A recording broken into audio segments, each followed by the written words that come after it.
Oh boy. Here we go. You ready for this, Brenda? I am. How are you, Brian? I am. From disagreements between friends to issues at the office. Oh boy, it is Therapy Thursday. I'm so glad you're here. Brenda Lloyd-Jones joins us from the University of Oklahoma, always here with the best advice and answer your questions. Let's jump right in. The first question goes to Liz. Liz says, I have a friend who is often quick to report negative news about me to other friends, even before I can tell them myself. But she seldom shares positive news about me. This is what we call gossip. How should I confront her? Well, you know, let's discuss what we do know about this subject. According to psychologists, humans have a tendency to not only hear but share negative news as opposed to positive news. And that is because they call it negativity bias. We have a tendency to lean toward and pay more attention to negative information. And so understanding this, for example, do you remember or recall insults or compliments most often?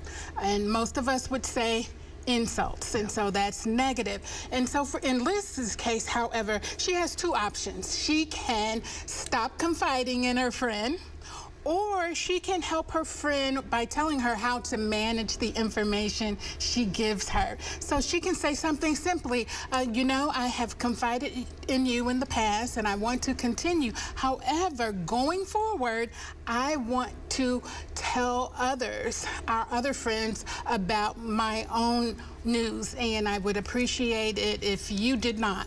And they can shake on it and they can be fine with it. It doesn't have to explode and be a dramatic occasion. Communication is key. She can get what she wants, and if she doesn't, she can stop confiding. Mm-hmm. That was a nice way of putting that. I would just say, listen, just keep your mouth shut. All right, that's why we bring you in. You're the expert. All right, our second question, it goes to Gloria. She's asking, how does one determine if they are being manipulated by people at work? Ooh. Okay. Yeah, this sounds like gaslighting to me, you know?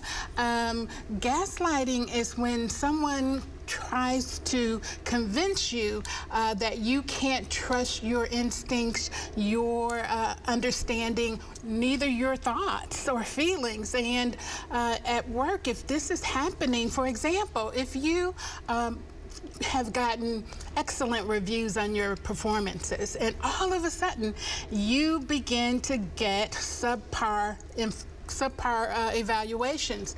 You can ask about that.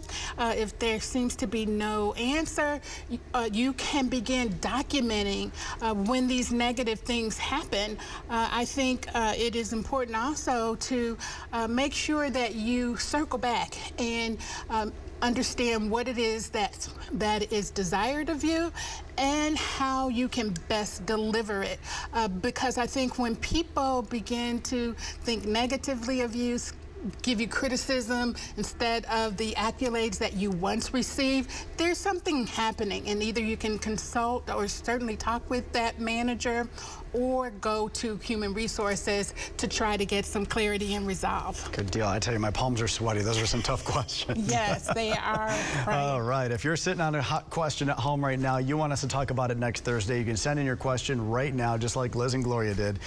Therapy Thursday at griffin.news is the email address. We are back after this break.